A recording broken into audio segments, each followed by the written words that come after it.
Right now, I'm challenging myself to see if I can make 128 Regulation H teams that are each different from one another over the course of 128 days. Why 128, you might ask? At the end of the 128 days, we're going to do something special where we battle every team against each other in a single elimination bracket to see which team emerges on top. There will be some competitively strong teams, there will be some gimmick teams, and there will be some probably a good number of goofs and gaffs in there. So if you want to follow through to the end, subscribe so that you can keep up with each day. But without further ado, let's move on to day 32. Okay, so remember in the intro that all of you definitely just watched when I said that we're gonna have some teams that are goofs and gaffs? Well, this is definitely one of those times. This team is entirely three of the Pokemon are based on the idea of not having to fill out your move pool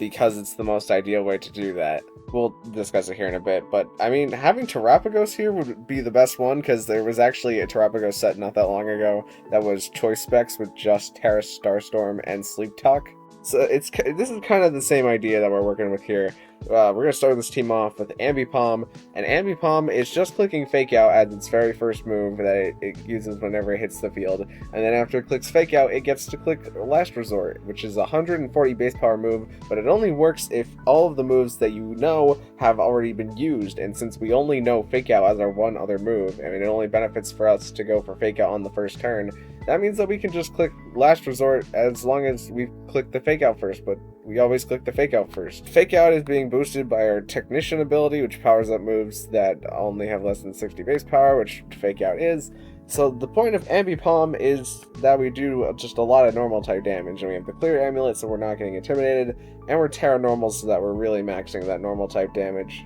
Next up, we got Snorlax, and this Snorlax set is based around landing the Fissure, because Fissure is an OHKO move. And so you want to be clicking your Fissure as often as possible, because as long as you can OHKO the opponent, then they just won't be there anymore. But it doesn't really make sense to just run Fissure, so we have the Rest Talk,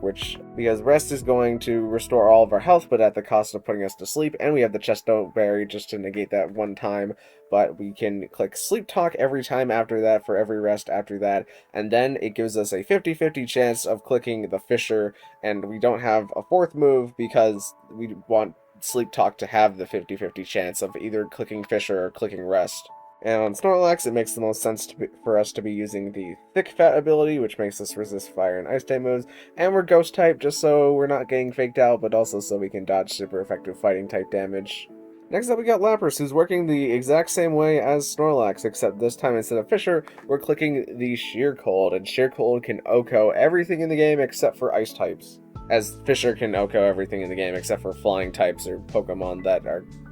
have Levitate as an ability. Or Air Balloon, I guess, but actually I was about to say Air Balloon is probably not a problem for this team, but I think the only thing that we can use to break the Air Balloon is Ambipom. But Lapras is also going to be rocking the Sleep Talk, and we have the Lumberry to wake us up. And with Lapras we get an immunity, which is Water Absorb, which will also heal us whenever we're hit by a water type move, so that's pretty good. And you can change the Terra from Grass, but I give it Grass just because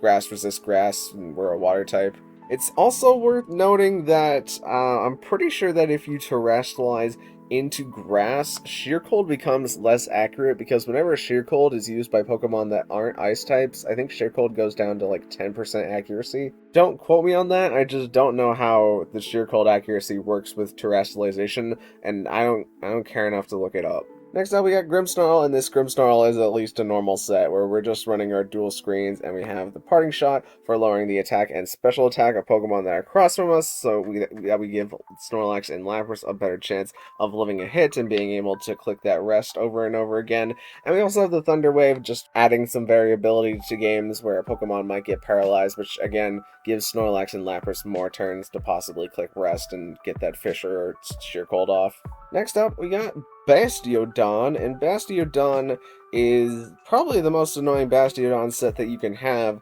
where we have the move Metal Burst, which if you know the moves Counter and Mirror Coat, Metal Burst works a lot like those, where if Bastiodon is damaged for a turn, it will then deal back 1.5 times the damage that it took for one attack. And since Bastiodon has the sturdy ability, it means that you have to double into Bastiodon in order to guarantee that you can KO it, which means that our Metal Burst is much more likely to hit our opponents.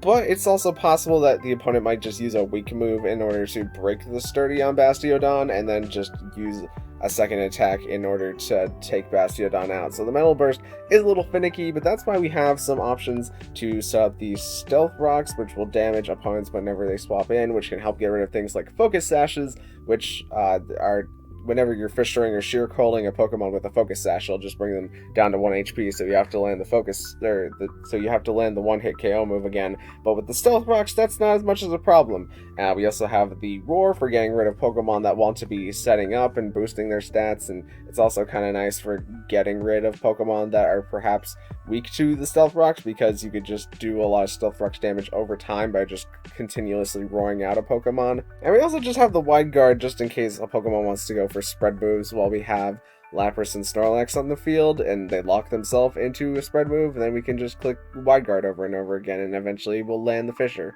Another thing about Bastiodon is that we're only running HP EVs on Bastiodon because we want to take as much damage as possible in one attack with our Metal Burst so that it's not being split up into 2 weaker attacks, which means they would be able to KO Bastiodon around the sturdy. So we want Bastiodon to take as much damage as possible, and we're also min speed nature, so it doesn't really benefit us to be speedy because Metal Burst is not negative priority like Counter and Mirror Kotar. And lastly, we got Sinistcha here, and Sinistcha is just a one-note Pokemon for hopefully trying to keep Snorlax or Lapras alive, as we have the Hospitality, which will heal a side Pokemon on whenever Sinistcha switches in, and we also have the Rage Powder for redirecting attacks. We have the Life Dew for healing ourselves, but also the Pokemon that is next to us, as well as we have the Strength Sap for healing ourselves while lowering the opponent's attack, and we have the Trick Room just in case we need to turn the tables on a lot of speedier Pokemon. We can do that. And with the Mental Herb, we will not be getting taunted on Sinistcha, and we really don't want to be getting taunted on Sinistcha because Sinistcha only has status moves. But yeah, that's the gist of the team. Let's get into a singular game that I played, because I'm not playing multiple games with this team. Okay, so this is the first game that we got, but I felt like this game was a really good demonstration of the play and the counterplay that comes into running a team like this. So the opponent has really strong Mons in Blood Moon Ursaluna and the Arcanine, but they also have the Rillaboom for fake out pressure, and they have the Murkrow, which could taunt things. We played this open team sheet, by the way, so the opponent knows exactly what is going to happen. But they also have things like the Umbreon, which can be very hard to remove because it's very tanky, and Palafin can just switch out and then come back in and do a lot of damage. So they decided to start the game with Arcanine and Murkrow, and I decided to start the game with Ambipom and Snorlax. And seeing as Arcanine is the real threat on the field, I wanted to fake out into it first, and Arcanine's going to flinch, and we land the Fissure first turn, which is phenomenal, as they are forced to bring in Umbreon. They Brave Bird with their Murkrow, which is going to do damage over time to them, but we get to Last Resort the Murkrow, and it's Eviolite, so it lives. And the Umbreon's trying to go for Yawn, but we land the second Fissure with Snorlax here, and now it's just Rillaboom and Murkrow versus the world, as we get to bring in Grimmsnarl here, as they do fake out Snorlax and Brave Bird into Snorlax, but Snorlax is super defense tanky, so it's probably going to be able to take attacks now that we can get Grimmsnarl and Reflect up, and as long as we're resting and clicking Fissure, and we can bring Ambipom back in order to fake out the Murkrow, which will kill it. So I was pretty confident that we would be able to stall out the Rillaboom for long enough, because we can also just parting shot the Rillaboom and paralyze the Rillaboom. And that's the big thing about landing your OHKO moves early, is that if you can make it so that there's only one Pokemon on the field that can't switch out, then your odds of winning the game are much higher. But let's go on to the next game. So this time around, I'm interested to see what the opponent is going to adapt to, and their adaptation is leading Blood Moon Ursaluna, which is pretty fine here. They immediately decide to Terra Normal, and I'm thinking that I can Metal Burst with Bastiodon, but I decided not to do that since the Murkrow had Brave Bird. They could very well just Brave Bird with Murkrow and then Earth Power into Bastiodon, and I don't really have a way to stop that. So they set their Tailwind immediately, and I parting shot the Ursaluna. And we get to bring in Ambipom here as they Blood Mooned into Bastiodon here, perhaps just to break the sturdy, but now we get to set up our rocks with Bastiodon, and we fake out the Ursaluna, and they Haze with Murkrow in order to get rid of the special attack drops, as we get to roar out the Ursaluna, but I don't know if that was the greatest move, because I could have roared out the Murkrow, and that would have made it so that the Murkrow took more rocks damage over time, whereas I feel like we were kind of dealing with the Blood Moon Ursaluna there. But hey, just something that I thought about while I was editing the video that I didn't really explain well, was that since Bastiodon is Terra Ghost, there's kind of a mind game that we can play with the Blood Moon Ursaluna, where we Terra Ghost Bastiodon and we Metal Burst, and since we saw how much the quad resisted damage does with the Blood Moon, that we could have gone Terra Ghost and just clicked the Metal Burst with Bastiodon, because Bastiodon probably would have been able to Metal Burst into the Ursaluna in order to take it out, because the Earth Power and especially the Blood Moon would do enough damage there. But just kind of something that I didn't really explain during the video that I was thinking about during the game. That's definitely a problem that we're going to have to keep in the background, as they get the Intimidate off, but not to Ambipom because we're Clear Amulet, and Head Smash does some damage to Bastiodon. Maybe perhaps not looking for a super effective hit there. We get to Last Resort the Murkrow, and that brings it down to 29%, which if it brought it down to 25%, we would have been able to roar out the Murkrow, but because they didn't use Arcanine to KO Bastiodon here, we get to Metal Burst into Arcanine, but that also doesn't do enough damage into it. But they Head Smash into Ambipom, and that's going to take out Arcanine, as they Brave Bird with Murkrow, and now they're 26%, but when they come back in, they'll have 1% left, as we get to Roar out, and they bring in Palafin, and Murkrow gets to live on 2% health, which is super frustrating right now. But they Jet Punch Bastiodon for the rest of its health, and they Tailwind with Murkrow, and I decided to set up the light screen for the Ursaluna that's in the back. And now we gotta start clicking Fisher, but I didn't realize that they had close combat on Palafin, which is a bit of an error here, as you'll see in a sec, because I ended up just using the Terra Ghost with Snorlax, so we could have dodged that close combat, which is kind of unfortunate. But the Murkrow KOs itself with Brave Bird, as now Ursaluna is going to come in, and we do get the Terra Ghost here, and we Thunder Wave Ursaluna, and I think if we had more health on Snorlax, we would live this upcoming Blood Moon here, and since the Ursaluna used its Blood Moon, we could just rest off the damage that we took on it. But Wave Crash is going to take out Grimmsnarl here, and that is going to end the game. So I think the end game should have been played out a little bit better by me. I should have taken more opportunity from the Arcanine KOing itself and the Murkrow KOing itself to kind of stat drop the Pokemon here, because Palafin didn't get to swap out since Murkrow KO'd itself. This time around, they decided to lead Murkrow and Palafin, which is more than understandable. Maybe they want to get Palafin actually going, but I decided to lead Lapras, and they immediately Intimidate down Arcanine as they freaked out Murkrow so they couldn't get the Tailwind. And Lapras goes for the Sheer Cold, but it doesn't land it into Arcanine, which is a bit too bad. And I don't want to lose Lapras, so I just decided to swap into Grimmsnarl here, as they decided to Flare Blitz into Ambipom right away, which, I mean, I guess I could have gone for the Sheer Cold again, but I didn't want to risk Lapras. As now they Flare Blitz into Bastiodon here, and they Brave Bird into Grimmsnarl, and I think I misplayed by setting up the light screen there instead of setting up the Reflect. But I didn't want the Reflect just in case they weren't trying to do damage into Bastiodon, but because they did try to do damage into Bastiodon, the Metal Sound probably would have still ended up KOing the Arcanine if we set up the Reflect.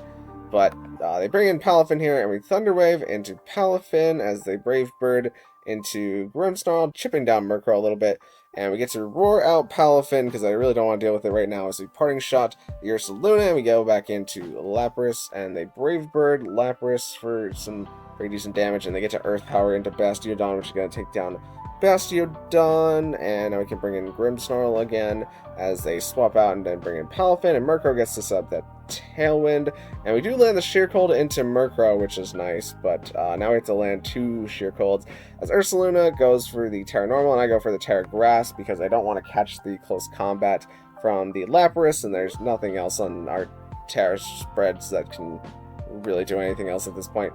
But they Hyper Voice, and that's going to take out Grimmsnarl, and the Lapras kind of lives it, but Palafin gets the Paraturn, and we miss the Sheer Cold here, and the Blood Moon is going to take down Lapras to that much health, and the close combat is going to finish off Lapras from the Palafin. So I think in this last game, if I had set the Reflect earlier, it would have been much better, because then we could have used Bastiodon in order to roar out something like the Murkrow to make it take more rocks damage over time. But also just having the Reflect, because the Murkrow did a lot of Brave Bird damage to Grimmsnarl over time, so I would have liked to negate that a little bit more, because then we could have maybe gotten the Ursaluna paralyzed, for example, if we kept Grimmsnarl on the field a little bit more. That would give us a little bit more variability, where Both of these mons don't like being paralyzed and parting shot it down, so it makes the Lapras game a little bit more viable here. But so yeah, that's the basic gist of the team, and it's definitely like one of the most gimmicky teams that we'll have. I don't think it's going to be the most gimmicky one. The most gimmicky one is probably going to be Team 128, that I already know what Team 128 is going to be. But since this is Team 32, that marks the 1/4 point. I think every 32 teams we're going to have a super gimmicky team, kind of like this one. So, do I think that this team is good? No. But do I think it's funny? Yeah, and that's what makes a team great sometimes. But thank you guys so much for watching. If you liked it, maybe consider leaving a like on the video and even consider subscribing. And I said this in the 30th team, but I don't think I said it at all during Team 31. But I'm going to take a couple days just to kind of take a break, recharge my batteries, rest my voice a little bit. So there's not going to be... Team 33 is going to come out in a couple days. So look forward to that one. And I will see you in the next one. Thank you.